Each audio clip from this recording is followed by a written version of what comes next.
Regardez Vox Books avec Aphrodite, africaine d'édition.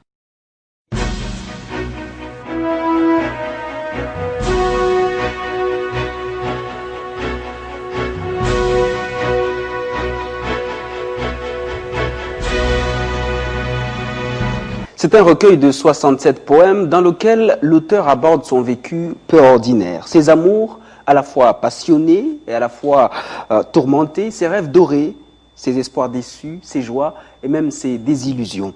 C'est une quête solitaire, celle de Fidèle Modeste Tagating Tankou aux éditions Harmattan. Bienvenue à tous et merci d'être avec nous dans Vox Books.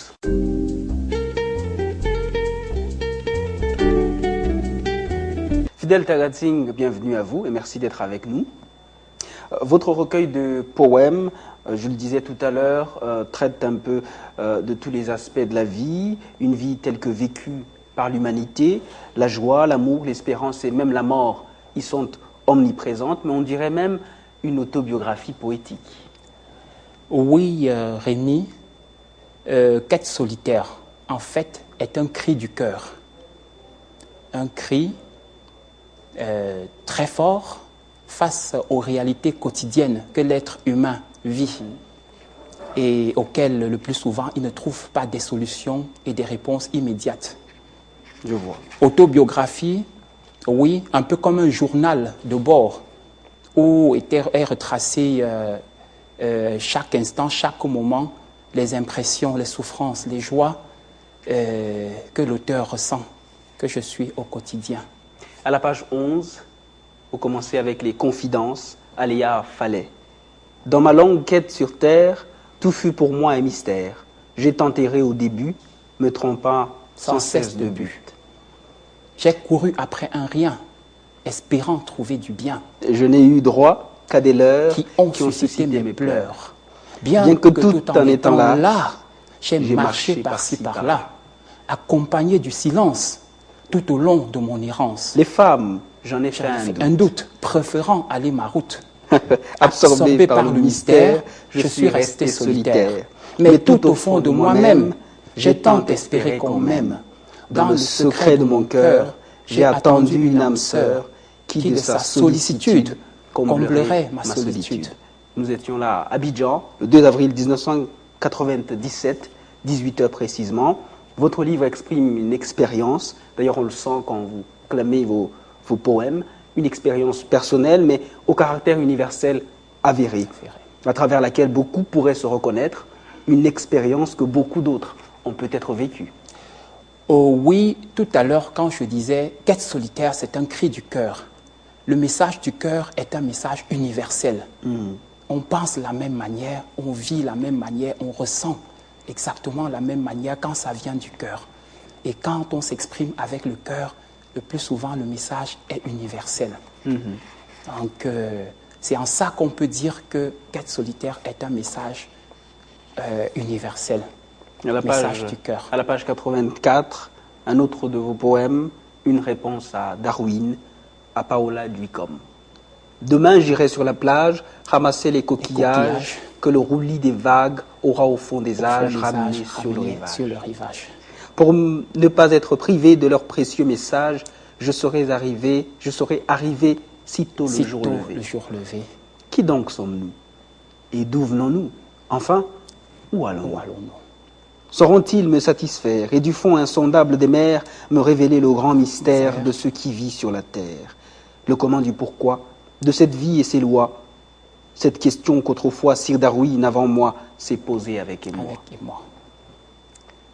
Que nous descendions de la bête comme il nous le fit mettre en tête, mon orgueil et ma fierté me recommandent d'en douter. Alors précieux coquillage, au mystérieux message issu du fond des âges, sauriez-vous une bonne fois nous remettre sur la voie où nous serons bien heureux de savoir qui nous sommes au-delà de tous les dogmes? Je l'appelle de tous mes voeux. Bafoussam, le 17 juin 2011, 9h11. Alors, il y a de la rime. En fait, je dirais même il y a de la rime dans la rime et de la rime même dans les horaires. Oui, de la rime peut-être et de la rime dans les horaires. Vous êtes sans ignorer, Monsieur Rémy, que le poète, en fait, est un être qui est connecté, en fait, qui vit quasiment dans le paranormal. D'où ce besoin d'être inspiré pour pouvoir coucher des notes sur un papier, des vers qui ne lui viennent forcément pas de lui-même, mais d'une égérie, d'un esprit. En fait, le poète se pose, en fait, comme un voyant. Ses œuvres, le plus souvent, sont quasi prémonitoires. Donc, à ce stade, on peut dire que le poète n'écrit pas de son propre chef. Il tient la plume et le canal, en fait, ce canal sur lequel il est connecté, sinon elles ne seraient pas toujours aussi belles et aussi poignantes et aussi, je crois qu'elle va au-delà de la conscience, en fait, de l'esprit Et de l'entendement. et de l'entendement du poète. En fait, il est un outil entre les mains d'une force au-dessus de lui qui le dépasse. Nietzsche, Dieu est vivant. Dire qu'il serait mort, Nietzsche, C'est un blasphème. tu aurais tort. Tu aurais tort. Nietzsche, Dieu n'est pas mort. Encore moins il Il ne ne dort. dort. Il détient ton sort, car il est bien fort. Il est bien fort. Ne l'entends-tu pas? Pourtant, il Pourtant, est là. il est là.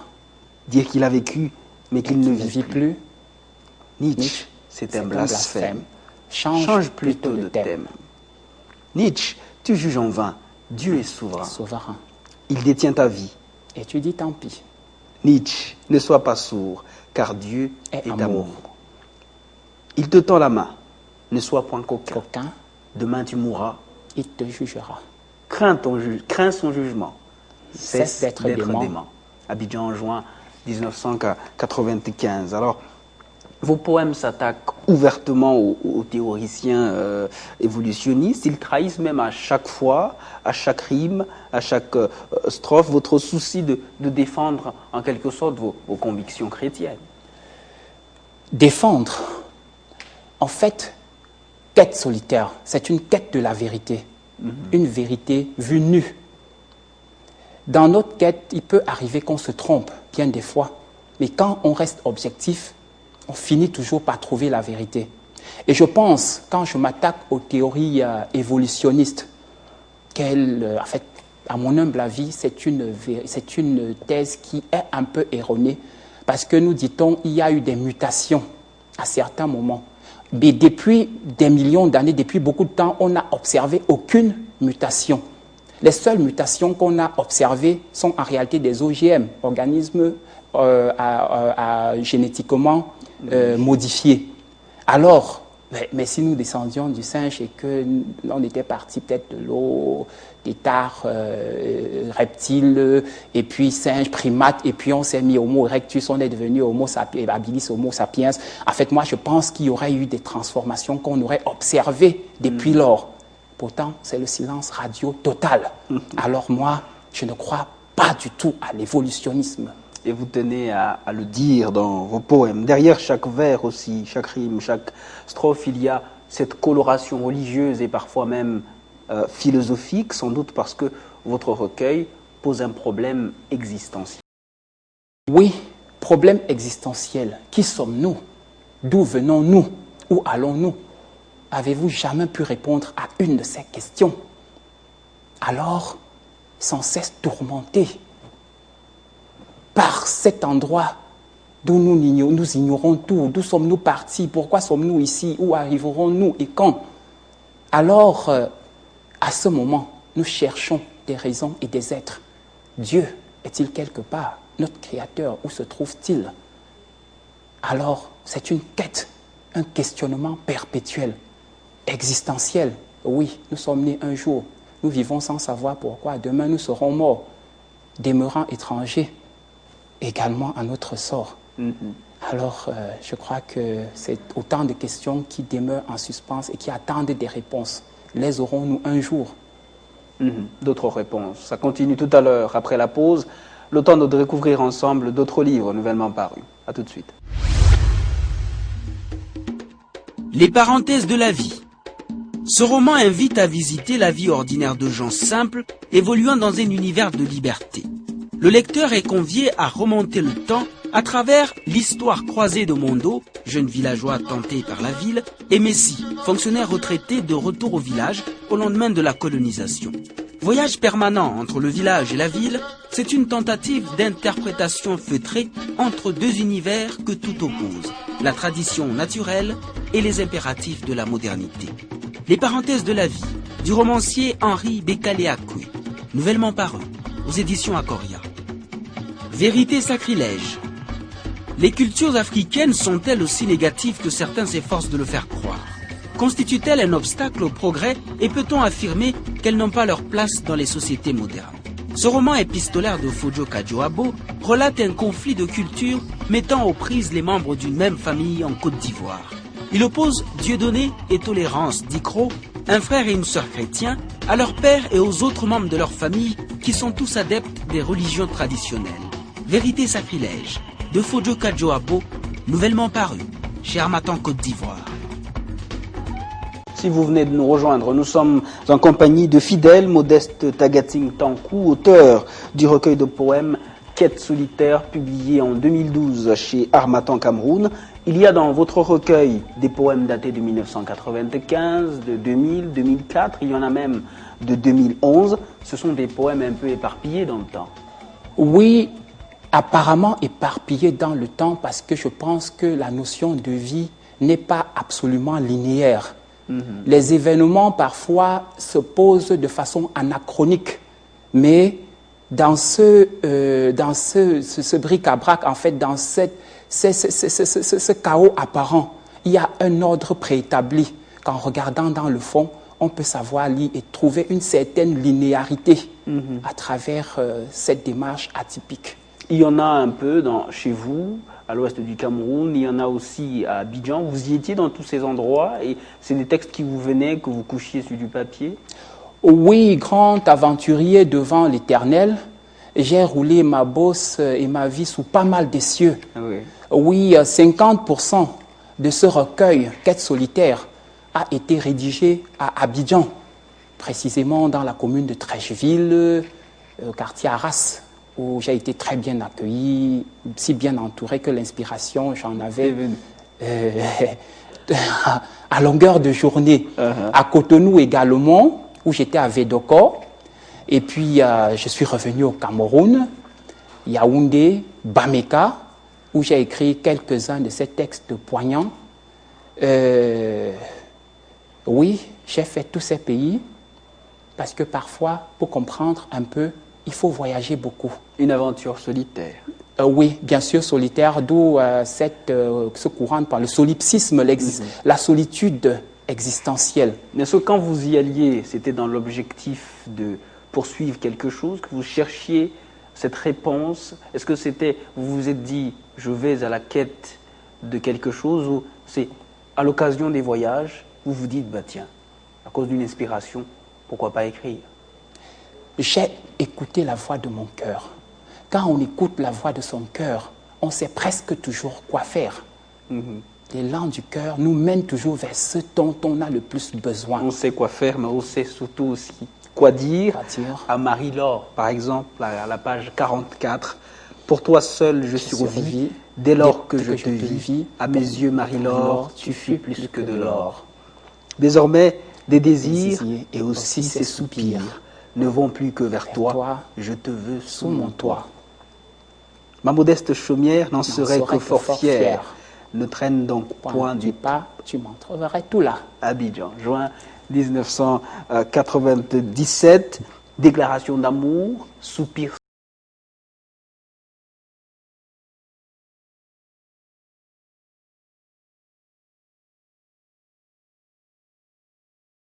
C'est le discours du cœur.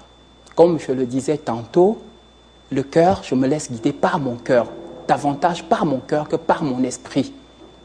Mon esprit, il est au service de mon cœur. Parce que aimer, j'estime qu'il n'y a rien de plus beau qui puisse susciter. Le bonheur, pour moi, se résume à l'amour. Quel que soit ce que vous fassiez, quel que soit où vous allez, s'il n'y a pas un peu d'amour, vous ne réaliserez rien du tout. Donc, pour moi, l'amour est au centre de tous les intérêts de la vie. Si on s'en éloigne, je crois qu'on court vers le chaos. Si on revient, alors on retrouvera un bonheur certain et total. Je parlais des thèmes qu'on retrouve traités dans votre recueil. Il y a de la joie, il y a la passion, il y a l'amour, beaucoup plus l'amour. Vous parlez aussi de mort, mais surtout d'amour. Et on comprend pourquoi si votre esprit est donc au service de votre cœur, c'est-à-dire que vous agissez d'abord, ça vient du cœur, et puis l'esprit obéit. Un message d'espoir. L'amour, on dit généralement l'amour, il nous sert l'espoir. Même quand on est au fond du fossé. C'est cet espoir, en fait, ce fil d'Ariane qui nous permet de pouvoir se retrouver, de tenir et de sortir. Vers la fin, il y a comme un sursaut d'orgueil. À la page 90, vous finissez, vous terminez en conquérant. Le poème est intitulé « Les conquérants », Pizarro, Cortés et Almagro. Avant l'aube de demain, vers des pays lointains, nous lèverons l'ancre pour partir sans plus attendre. Sur nos navires téméraires, nous traverserons les mers pour conquérir d'autres terres. Glissant sur la blanche écume de l'océan dans la brume, nous irons les flots bravants, voguant toute voile au vent, nos glaives portés vers l'avant. Pour cette folle croisade, le sort nous recommande de partir sans plus attendre. Et ne point être tendres envers tous ces peuples-là que nous trouverons là-bas. Nous irons ainsi moissonner, où nous n'avons guère semé. Tremblez, peuples inconnus, de nos armures revêtues, nous déferlerons à vue et chargerons à votre insu. Sans que vous puissiez y croire, nous assurerons la victoire, ainsi qu'une grande gloire, que nous ayons tort ou pas, raison du plus fort ici-bas, toujours meilleur sera. Le 30 juin 2011, et il était à ce moment-là 14 heures. Pourquoi finir avec ce poème-là, précisément? Finir avec ce poème, c'est un paradoxe. Voilà des conquérants qui vont, et forcément qui sont victorieux. Mais pour autant, sont-ils si victorieux que ça? La finalité est-elle toujours de conquérir pour gagner, de s'imposer, en fait, aux plus faibles? J'en appelle tout le temps dans ces réflexions à un élan de cœur et un peu plus de raison. Dans ce poème, Les Conquérants, qui est, comme vous avez constaté, calqué sur les fameux conquistadors qui sont allés conquérir l'Amérique et ont tué des millions d'Indiens, d'Amérindiens, comme nous le savons, et qui estimaient qu'ils étaient dans leur bon droit. La force nous confère-t-elle un quelconque droit sur celui qui est plus faible que nous? C'est pour ça, en fait, je pose la question un peu comme dans la fable. La raison du plus fort est-elle toujours la meilleure? Alors je laisse le soin, je le pose assez pertinemment, je laisse le soin à chacun de pouvoir répondre à cette question qui demeure pendante. Et je crois qu'un jour où on aura suffisamment répondu à ces questions, on pourra trouver un bonheur réel et véritable. Espérons que ce jour arrivera. Merci beaucoup à vous, Fidèle Tagatine, d'avoir été avec nous. Vous êtes originaire du village Bameka, dans les hauts plateaux de l'ouest du Cameroun. Votre poésie, et cela, c'est une impression d'un lecteur, est une berceuse, mais aussi une gifle pour tous ceux qui dorment sur le lit de l'illusion et du désespoir. Merci d'avoir été avec nous. Je vous remercie également, Rémi. C'est une joie d'être ici ce jour pour présenter ce modeste recueil de poèmes qui a eu un accueil inattendu de la part des critiques. Déjà, il a été publié dans la meilleure collection de l'Harmattan, qui, je dois préciser, est la plus grande maison d'édition française en volume de littérature et savoir. Ouais. Alors, c'est une joie, c'est un honneur. Pour un premier coup d'essai, elle a voulu que je fasse quelque chose de génial. Alors, je le partage avec tout le monde, tous mes frères, toute la terre, tout l'univers. Merci beaucoup, Fidèle, d'avoir été avec nous. Merci surtout à vous d'avoir suivi cet entretien. On se quitte avec d'autres livres disponibles en librairie. Et quant à nous, on se retrouve la semaine prochaine. Au revoir. Sur la santé humaine d'abord et sur l'environnement et les ressources naturelles ensuite. Dans les mines d'or du Sénégal oriental, de l'auteur Kalinyang, disponible en librairie et sur Internet. Les médecins en Afrique et la sorcellerie. Une herméneutique de leur rencontre. D'Olivier Nkoulou Kabamba. En Afrique, comment les médecins réagissent-ils lorsque dans le cadre de leur pratique professionnelle, ils reçoivent des patients convaincus que leur maladie est d'origine occulte, un mauvais sort ou un acte malveillant d'un sorcier? L'auteur a réalisé dans son livre des entretiens individuels avec 36 médecins africains de différentes nationalités et il en dégage les différentes réactions affichées par la pratique de la médecine moderne en Afrique lorsqu'elle rencontre les vocations de la sorcellerie dans la maladie des gens qu'elle soigne. Dans les mines d'or du Sénégal oriental, serait-ce la fin de leur péage? Dépossédés par la grande industrie minière et exclus des chaînes de transformation et d'échange, l'exploitation traditionnelle de l'or, ou hors-péage, vit aujourd'hui au Sénégal les derniers jours d'une pratique ancestrale vieille de plusieurs siècles. Avec des machines concasseurs-broyeurs, leur péage perd son caractère traditionnel et sacré pour devenir une activité à haute intensité de main-d'œuvre. Une activité qui comporte d'énormes inconvénients sur la santé humaine d'abord et sur l'environnement et les ressources naturelles ensuite. Dans les mines d'or du Sénégal oriental, de l'auteur Kalinyang, disponible en librairie et sur Internet.